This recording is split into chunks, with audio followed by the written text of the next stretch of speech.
صحیح حدیث کے الفاظ آپ کے سامنے رکھتا ہوں۔ ایک بندہ سویا اٹھا یعنی سو رہا تھا، کروٹ لی، بیدار ہو گیا۔ اب اس بیداری کے عالم میں اس کی یہ ٹریننگ ہونی چاہیے، صرف یہ دو وظائف لا الہ الا اللہ وحدہ لا شریک لہ لہ الملک و لہ الحمد وہو علی کل شیء قدیر کے ساتھ اگر کوئی بندہ سبحان اللہ والحمد للہ ولا الہ الا اللہ واللہ اکبر ولا حول ولا قوت الا باللہ اگر پڑھ لیتا ہے، یہ وظیفہ دونوں ملا کے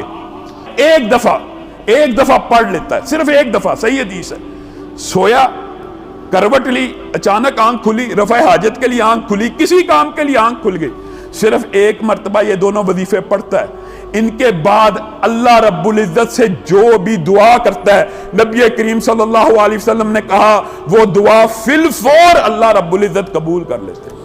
فی الفور قبول کر لیتے۔ صحیح حدیث یہ بھی موجود ہے، جو سونے سے پہلے یہ دو وظیفے ملا کے صرف ایک مرتبہ بھی یہ دونوں وظیفے پڑھتا ہے نا، ایک مرتبہ سو کی بات نہیں ہے، صرف ایک مرتبہ بھی پڑھتا ہے، نبی کریم نے کہا ہے اگر اس کے گناہ